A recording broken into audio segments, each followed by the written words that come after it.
kalau pemilik kerajaan itu tahu, raja-raja dunia itu tahu, dan pangeran-pangeran itu tahu, apa yang kita rasakan ketika kita hidup dengan ilmu yang bermanfaat, ketika kita hidup dengan iman dan amal soleh, maka mereka akan cemburu. Dan mereka berpikir mereka bisa merampas dari kita dengan cara mengeksekusi kita. Karena mereka nggak ngerti. Karena mereka melihat betapa tenangnya hidup kita.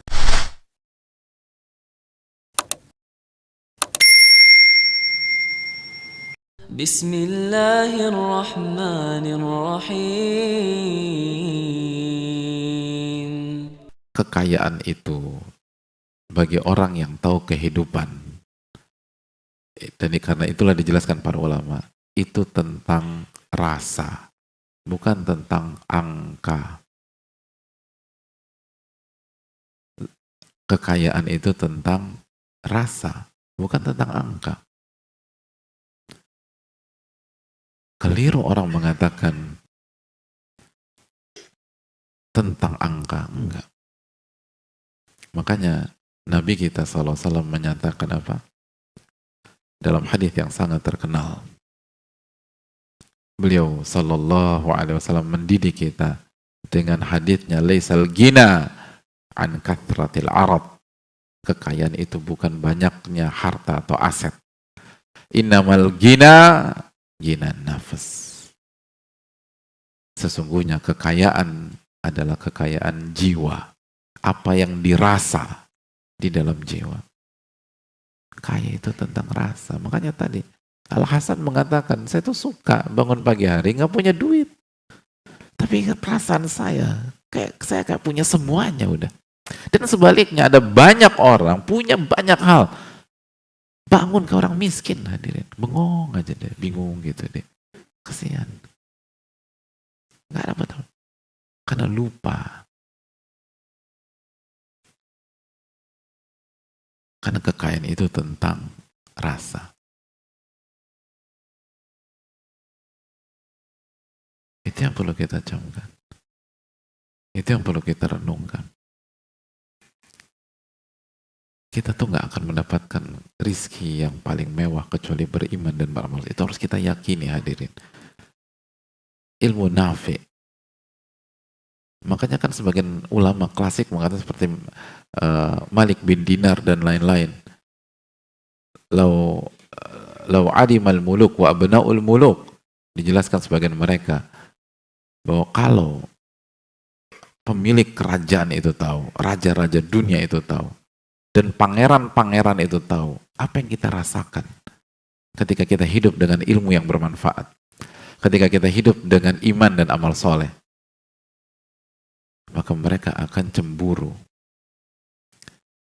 Dan mereka berpikir mereka bisa merampas dari kita dengan cara mengeksekusi kita. Karena mereka nggak ngerti. Karena mereka melihat betapa tenangnya hidup kita. Oleh karena itu hadirin Allah muliakan. Makanya sebagian ulama klasik kan mengatakan ahlu dunia kharaju minad dunya walam yadhuqu ma huwa ahla minad dunya. Ini ironinya dunia hadirin. Ahli dunia itu ketika meninggal mereka tidak pernah dan belum pernah merasakan hal yang paling indah dari dunia. Dan hal yang paling indah dari dunia adalah ma'rifatullah. Mengenal Allah tabaraka wa ta'ala. Itu yang paling indah. Itu yang paling mahal. Itu yang membuat Abu Bakar As-Siddiq radhiyallahu ta'ala an, yang membuat Umar bin Khattab, yang membuat Uthman bin Affan, yang membuat Sa'ad bin Abi Waqqas, yang membuat yang membuat Zubair bin Awam, yang membuat Abdurrahman bin Auf meninggalkan seluruh harta mereka dan pergi hijrah tanpa bawa sepeser apapun ke kota Madinah. Kenapa hadirin? Karena mereka mengerti hakikat. Abu Bakar tuh bisnismen hadirin. Uthman bin Affan tuh pebisnis tangguh. Punya kenalan yang mentalnya tuh mental pebisnis. Itu ketat, untung rugi tuh dalam hadirin. Sangat ketat tuh.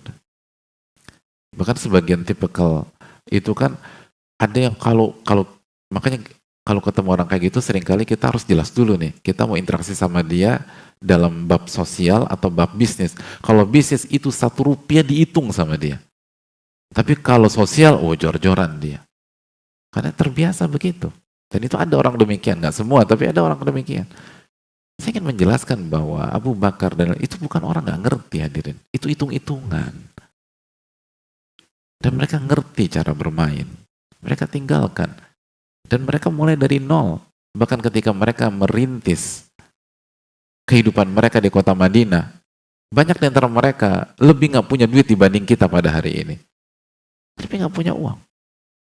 Nggak punya apapun. Tapi mereka punya iman.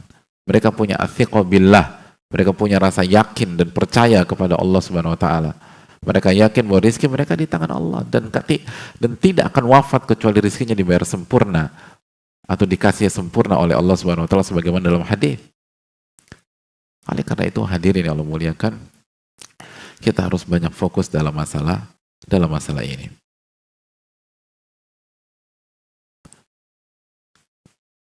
Lalu pertanyaan berikutnya, apakah kita nggak perlu berikhtiar hadirin? Apakah kita nggak perlu berusaha? Udah yang penting batin aja, udah tenang batin gitu. Mas nggak cari nafkah? Batin. Gohwa. Apakah demikian?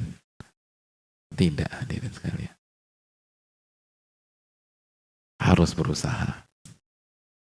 Nabi kita Shallallahu Alaihi Wasallam menjelaskan tentang hal ini dalam hadis yang sangat populer, hadis yang menginspirasi kita,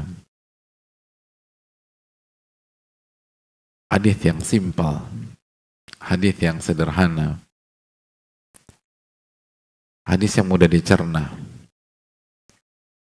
hadis tentang tawakal. Lau annakum tawakkaluna law annakum tatawakkaluna 'ala Allahi haqqa tawakkulih la razaqakum kama yarzuqu at-tayr taghdu khimasan wa taruhu bitana. Dalam hadis Tirmidzi, Nabi SAW mengatakan kalau kalian bertawakal kepada Allah dengan sebenar-benarnya tawakal, maka Allah akan kasih kalian rizki sebagaimana Allah kasih kepada seekor burung, taghdu khimasan wa taruhu bitana. Burung itu keluar dari sarangnya di pagi hari dalam kondisi lapar dan pulang di sore hari dalam kondisi perut kenyang dan bawa makanan buat anak-anaknya. Ini menunjukkan bahwa salah satu bukti bahwa keyakinan kita pada rizki secara batin itu benar, kita berjuang mencari nafkah secara zahir. Karena Nabi SAW mengatakan, lau annakum tatawakkaluna 'ala Allahi haqqa tawakkul. Kalau kalian benar-benar bertawakal, ini kan batin hadirin. Tawakal bergantung kepada Allah. Dengan sebenar-benarnya tawakal, dengan tawakal yang sejati. Diam aja di rumah. Enggak. Allah akan kasih rizki sebagaimana Allah kasih rizki kepada seekor burung. Taghdu khimasan wa taruhu bitana. Burung pergi di pagi hari dan pulang di sore hari dalam kondisi tenang dan bisa kasih makan. Artinya kalau kita benar-benar menguasai rizki secara batin, dan salah satunya adalah benar-benar menyerahkan diri kepada Allah dan yakin wa fis sama'i rizqukum wa ma tu'adun, dan rizkimu itu di atas langit. Lalu kita berjuang, maka jarak antara rizki antara kita dan rizki kita setiap hari insya Allah tidak lebih dari 12 jam. Kan pagi sampai sore aja. Itu janji Nabi SAW. Dan Nabi nggak bohong. Wa ma yantiqu 'anil hawa in huwa illa wahyun yuha. Nabi nggak berbicara dengan hawa nafsunya, tapi wahyu yang Allah wahyukan kepada beliau dalam surat An-Najm ayat 3 dan 4. Nabi SAW mengatakan pagi lapar, sore udah kenyang, kata Nabi SAW, dan bawa makan buat anak-anak. Kalau benar-benar tawakal. Lau annakum tatawakkaluna 'ala Allahi haqqa tawakkul la razaqakum. Allah pasti akan kasih rezeki kepada kalian. La razaqakum. Allah kasih rezeki. Itu pasti. Makanya kita mulai dari rizki batin dulu, karena ini kuncian hadirin. Karena untuk mendapatkan rizki zahir itu sangat membutuhkan rizki batin. Allah kan kasih rizki. Yang jadi masalah kita nggak tawakal, itu masalahnya. Kita ngarep sama orang.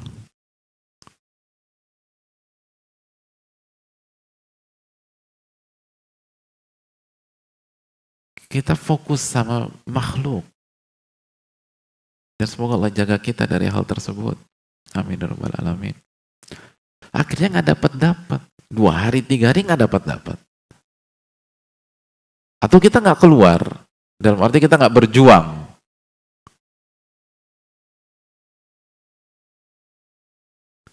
Hadirin yang Allah muliakan. Kita harus berjuang. Tapi hati kepada Rabbul Alamin. Jangan hati itu ke sabab yang sedang kita upayakan. Enggak.